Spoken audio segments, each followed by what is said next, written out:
할렐루야, 반갑습니다. 네, KPM 우크라이나 윤진실 선교사입니다. 먼저 오늘 저희 남상교회에서 말씀을 전할 수 있도록 인도하신 하나님께 감사드리고 또 불러주신 담임 목사님과 또 당의 감사의 인사를 드리겠습니다. 지금 이 시간 성령 하나님께서 우리의 마음의 문을 열어주셔서 주시는 말씀을 통해서 은혜 받고 도전받고 또 결단받아 또 세상으로 예수 그리스도의 사명을 가지고 사명자로 나아가는 귀한 시간 되길 예수님의 이름으로 축복합니다. 사복음서가 예수님의 가르침과 명령이라고 한다면은 사도행전은 그 가르침 그리고 그 명령이 사도들을 통해서 어떻게 성령의 인도하심을 따라서 이루어가는지 성취되어지는지를 보여주는 그 약속에 대한 기록을 담고 있지요.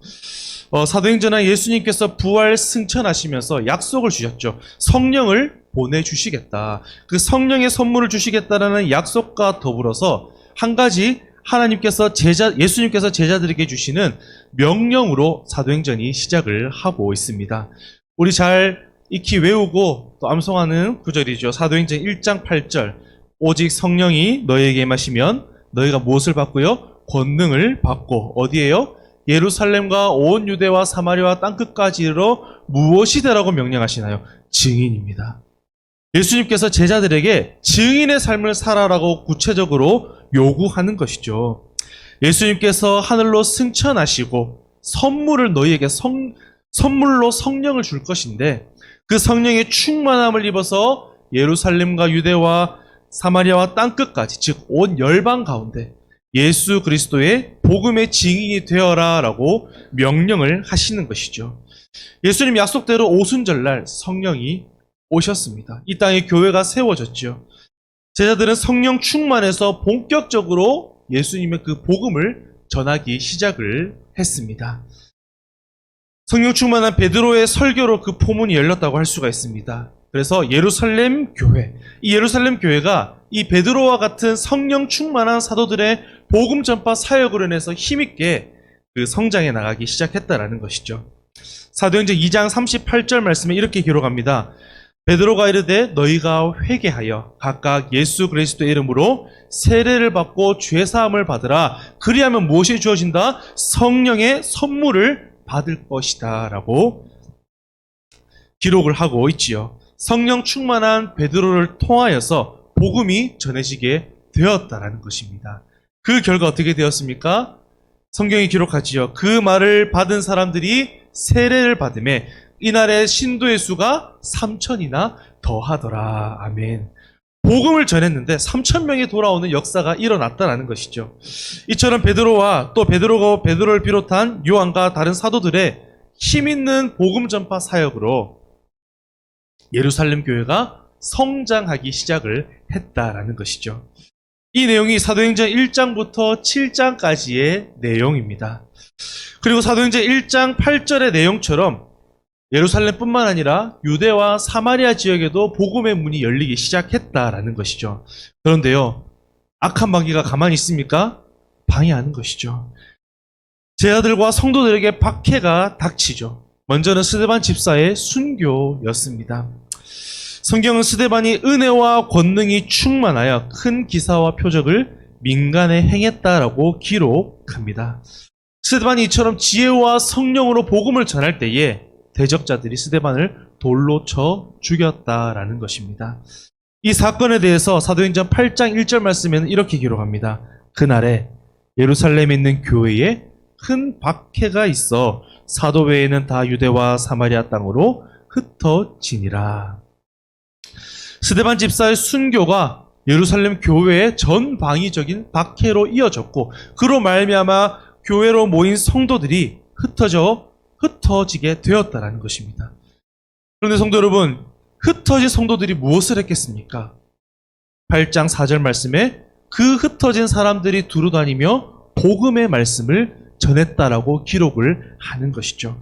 비록 그들에게 닥친 박해로 말미암아 그들이 뿔뿔이 흩어지게 되었지만 그들이 뿔뿔이 흩어진 그곳에서 예수 그리스도께로부터 그 사명을 전하는, 사명을 감당하는 사명자로서의 삶을 살았다라는 것이죠. 그리고 그로 말미암아 놀랍습니다. 복음의 진전이 일어났다라고 기록을 하는 것이죠. 그들의 복음 전함을 성경은 이렇게 소개합니다. 사도행전 11장 19절 20절 말씀입니다.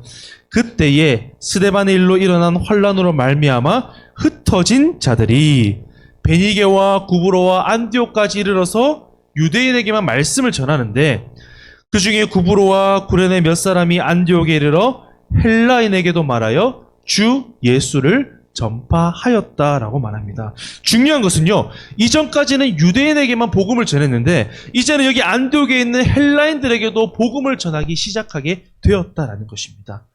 여러분, 그 결과가 어떻게 되었을까요? 11장 21절 말씀에 주의 손이 그들과 함께 하심에 수많은 사람들이 믿고 주께로 돌아오더라라고 기록을 합니다. 스데반 집사의 순교 때문에 예루살렘 교회에 박해가 찾아왔습니다. 그리고 그 박해 때문에 많은 성도들이 흩어지게 되었다라는 것이죠. 그런데 그 중에 몇 사람이 복음을 전하는데 예수의 이름만 전했을 뿐인데, 그 예수의 이름이 역사에서 하나님께 함께 하셨다라는 것이죠. 하나님의 주의 능하신 손이 그들과 함께 하심에 많은 사람들이 믿고 회심하게 되는 역사가 일어났다라는 것이죠. 이것이 바로 안디옥 교회가 탄생하게 된 배경입니다. 그리고 이 소식을 들은 이 안디옥 교회의 모교회라고 할 수 있는 예루살렘 교회는 이 소식을 들었을 때 얼마나 기뻤을까요? 그래서 예루살렘 교회는 바나바를 안디옥으로 파송합니다. 보내죠. 바나바에 대해서 성경이 이렇게 기록합니다. 바나바는 착한 사람이요 성령과 믿음이 충만한 사람이다. 그래서 큰 무리가 죽게 더하여 지더라. 스데반의 순교 이후에 때와 장소는 다릅니다. 복음을 전하는 사람도 다르고 복음을 받아들이는 사람도 다른데, 동일하게 일어나는 역사는 먼저 믿은 자들의 그 입을 통하여, 그 입술을 통해 예수의 이름이 전해졌을 뿐인데, 그곳에 하나님의 놀라운 성령의 역사하심이 있었다라는 것이죠. 예수님께로 돌아오기 시작했다는 것입니다. 그래서 안디옥 교회가 세워집니다. 안디옥 교회에 파송받은 성령 충만한 이 바나바 역시 그가 했던 것은 한 가지였습니다. 입술을 열어 복음을 전하는 자리에 있었다는 것이죠. 그렇게 했을 뿐인데 큰 무리가 더하여지는 복음의 진전을 경험하게 된다는 것이죠. 이것을 가리키고 있는 놀라운 복음의 재생산이라고 할 수가 있을 것입니다. 이제는 바나바 혼자서 복음 전파 사역을 감당하기가 어려웠다는 것이죠. 동역할 사람이 필요했다는 것입니다. 바나바에게 한 사람이 떠올랐습니다. 믿는 사람을 핍박하다가 예수님을 만나서 그리스도인이 된 바로 그 사울. 그래서 다소로 가서 그를 안디옥 교회로 데리고 옵니다. 이런 과정을 거쳐 이 안디옥 교회의 바나바와 사울 두 사람이 복음 전파 사역을 감당하는데 1년 동안 무리들을 가르치고 사역을 했는데, 그 결과를 이렇게 기록합니다. 안디옥에서 둘이 교회에 1년간 모여 있어 큰 무리를 가르쳤고 제자들이 안디옥에서 비로소 그리스도인이라 일컬음을 받게 되었더라. 아멘. 그리스도인이라고 부름받았다는 것은요, 야, 저 사람은 저 주일날 저기 모여서 교회에 가서 예배 드리는 사람이야, 이게 아닙니다. 이 말은 외부에서 예수님을 믿지 않는 사람들의 시선에서 그 안디옥 교회 성도들을 보았을 때, 그 예수님의 제자들을 보았을 때에, 아, 저 사람들은 정말 진짜 예수쟁이야, 정말 예수님을 믿는 그리스도인이야라는 평가를 받게 되었다라는 것입니다. 저 사람은 정말 예수를 닮은 사람들이 있는 곳이야, 저곳은. 이런 말을 듣게 되었다라는 것이죠. 오늘 본문 사도행전 13장은 이런 과정을 통해서 이 안디옥 교회가 생겨났는데, 그리고 이 안디옥 교회가 성도들이 교회 밖의 사람들을 불러 저 사람은 정말 예수 믿는 사람들이라고 하는 그런 말을 듣게 되었던 그 시점 가운데에 성령께서 어떻게 이 안디옥 교회를 사용하셔서 복음의 역사를 진전시켜 가시는지 그 첫 페이지를 기록하고 있다고 할 수가 있습니다. 오늘 안디옥 교회에 임한 성령의 그 역사하심이 온 열방을 향해서 어떻게 흘러가서 오늘 저와 여러분이 이곳에 나와서 하나님을 예배할 수 있는 데까지 이르렀는지, 그 역사를 살펴보며 은혜 받기를 원합니다. 먼저는 성령 하나님께서 교회를 복음 사역으로 인도해 가신다라는 것이죠. 우리 본문 13장 1절 말씀을 함께 읽으시겠습니다. 시작. 안디옥 교회의 선지자들과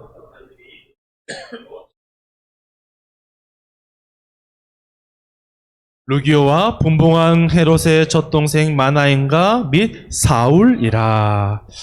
당시 안디옥에서는 여러 출신과 계층의 사람들이 있었다는 것입니다. 아프리카 출신 시몬도 있었고, 구레네 출신 루기오, 헤롯의 젖동생이 마나인, 여러, 쉽게 말해서 출신과 인종, 다양한 계층의 사람들이 각자 하나님께서 맡기신 선지자와 교사로서의 사명을 이 안디옥 교회 안에서 감당했다라는 것입니다. 본문은 이들을 선지자와 교사라고 표현하고 있습니다. 오늘날로 말하면 선지자는 설교 사역을 감당하는 사람이고 교사는 가르치는 자입니다. 다시 말해서 하나님의 말씀을 가르치고 양육하는 역할을 안디옥 교회가 감당했다라는 것입니다. 중요한 것은요, 이 안디옥 교회에 바나바와 사울뿐만 아니라 일꾼들을 세울 수 있는 선지자와 교사가 준비되어 있었다는 것입니다. 그리고 그들로부터 복음을 전해받고 교회로 몰려든 성도들이 그들을 통하여 잘 훈련받았다는 것이죠. 안디옥 교회가 영적인 트레이너인 선지자들과 교사들로부터 훈련받은 것의 핵심은 무엇인가? 2절 말씀입니다. 바로 예배와 기도였습니다. 오늘 본문 2절은 주를 섬겨 금식할 때라고 기록을 하지요. 주를 섬긴다는 것은 예배한다라는 것입니다. 영어 성경에 보면 예배할 때에, 예배할 동안에라고 해석을 하고 있습니다. 안디옥 교회는 하나님 앞에 예배 드릴 뿐만 아니라 동시에 금식하며 기도도 했습니다. 여러분, 기도를 요하는 어떤 긴급한 사건이 생겨야만 기도하는 것이 아닙니다. 그렇기 때문에 안디옥 교회 성도들이 예배하고 기도하는 것이 아니었습니다. 이들은 선지자와 교사, 세워주신 그 영적인 트레이너들을 통해서 예배와 기도를 훈련받았고 예배와 기도의 자리에 있었다는 것이죠. 한마디로 안디옥 교회의 뜨거운 예배와 간절한 기도라는 아주 본질적인 신앙의 모습이 그 교회 안에 있었다는 것입니다. 안디옥 교회는 예배와 기도가 살아있는 교회였습니다. 예배와 기도가 살아있었다는 것을 다르게 말하면은 성령님의 인도하심에 받을 자격을 갖추었다라는 이야기도 되는 것입니다. 이처럼 예배와 기도가 살아있는 교회에는 성령의 인도하심을 받는 역사가 있다라는 것입니다. 은혜가 있다라는 것이죠. 안디옥 교회는 기도 중에 매우 구체적으로 성령의 음성을 듣게 됩니다.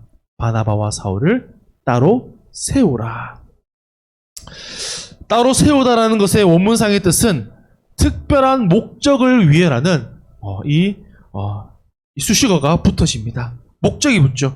특별한 목적을 위해 세우다. 특별한 목적을 위해 다른 것으로부터 구별하다라는 것입니다. 성령께서 특별한 목적을 가지고 바나바와 사울, 그 안디옥 교회 가운데의 선지자의 역할을 잘 충실히 감당하고 있고 그들을 통하여 복음의 진전이 일어나고 있는 가운데 있었던 그 중심인물 바나바와 사울을 다른 목적을 위하여서 떼어두라고 하는 성령의 음성을 듣게 되었다는 것이죠. 안디옥 교회는 성령의 인도를 따라서 이방 선교의 중심 교회가 되었습니다. 그런데 이제는 하나님께서는 내가 불러시키는 일, 무엇이겠습니까? 복음을 전하는 일이죠. 선교 사역을 위해서 바나바와 사울을 직접 구별하시겠다라는 것이죠. 이 음성에 안디옥 교회가 어떻게 응답할까요? 우리 3절 말씀 같이 읽을까요?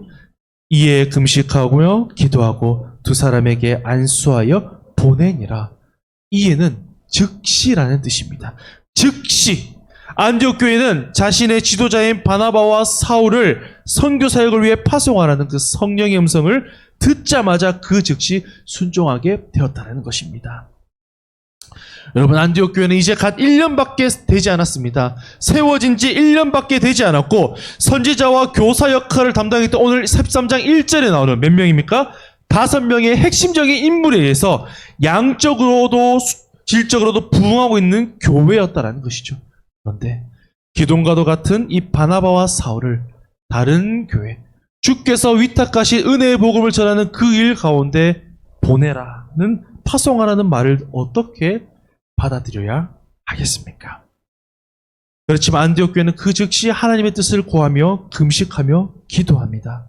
인도하신 성령 하나님의 음성에 순종하여 바나바와 사울에게 안수하고 구브로로 보내는 것이죠. 여러분, 이것이 세 차례의 전도 여행의 시작이었습니다. 이때로부터 사울을 중심으로 한 선교 여행이 시작이 되었던 것이죠. 그리고 하나님 나라의 확장, 복음의 확장이 이 순간부터 일어나게 되었다라는 것이죠. 여러분, 하나님 나라의 역사는 이처럼 성령 하나님께서 교회를 복음 사역으로 인도하심으로 시작이 되는 것입니다. 두 번째로 성령 하나님께서는 말씀이 증거되게 하시는 분이시죠. 우리 4절 말씀을 함께 같이 읽어보겠습니다. 13장 4절 말씀입니다. 시작. 두 사람이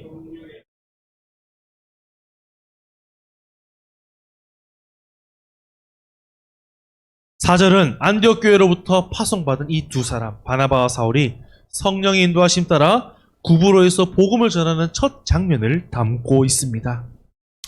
이들은 오직 성령의 보내심을 따라 이동을 했지요.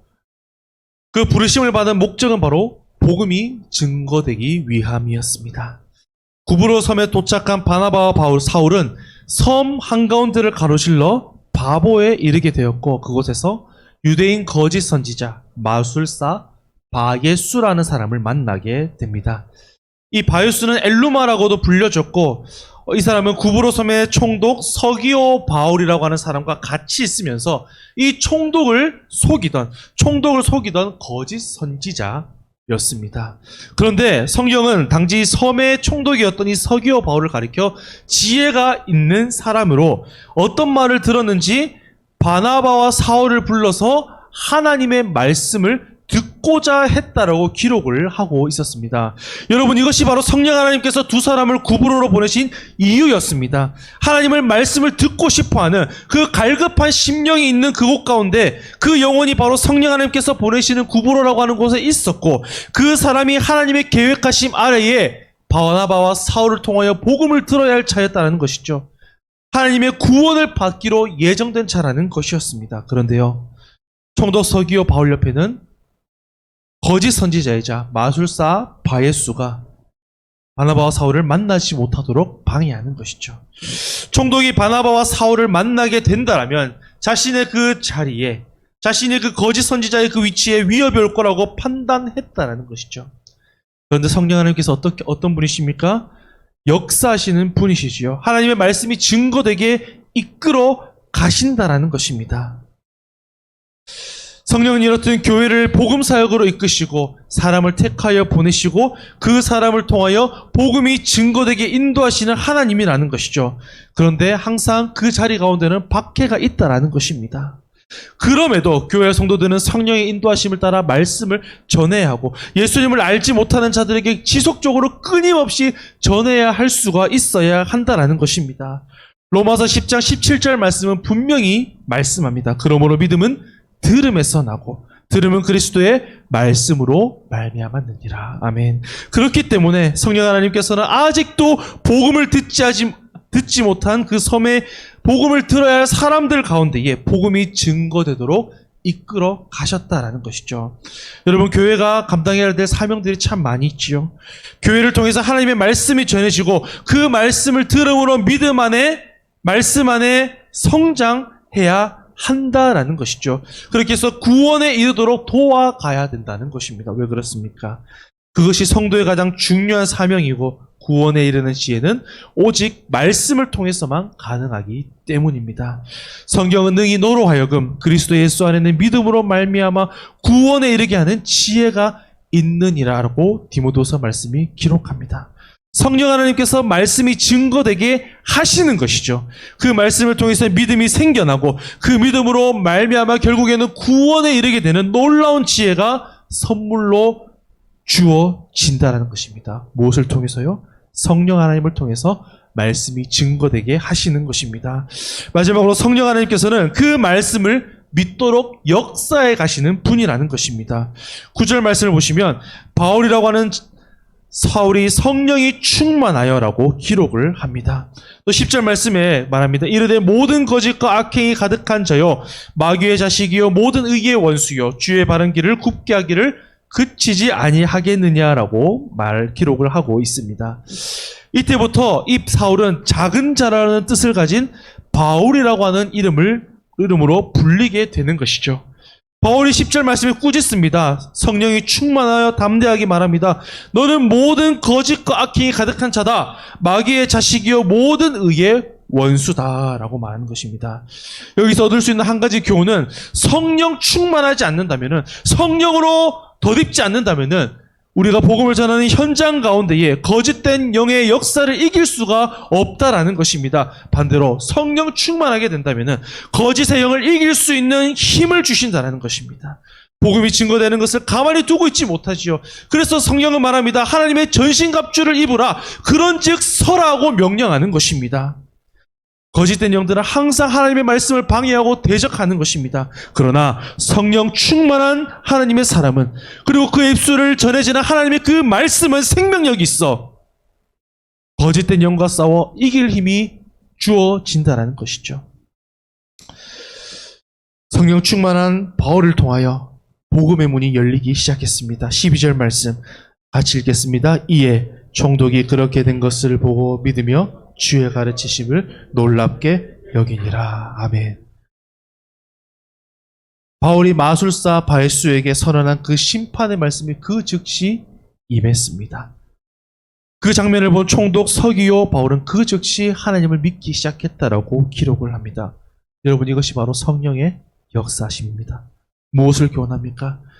교회와 성도들이 할 일은 하나님의 말씀을 전하는 과정 가운데 박해와 불이익이 있다더라도 말씀의 능력을 의지함으로 담대함으로 복음을 전해야 된다는 것입니다. 예수님을 마음의 주인으로 영접하고 복음을 전하는 현장 가운데 있어 보신 경험이 있으십니까? 생명의 말씀을 전하다 보면 방해받을 때도 있고 거절당할 때도 있습니다. 때로는 공격당할 때도 있지요. 그럴 때 대개 우리는 낙심합니다. 우리는 절망하지요. 주눅이 들지요. 그럼에도 우리는 하나님의 때에 역사하실 성령 하나님을 바라보면서 담대히 전하는 그 자리 가운데에 있어야 한다는 것입니다. 왜 그렇습니까?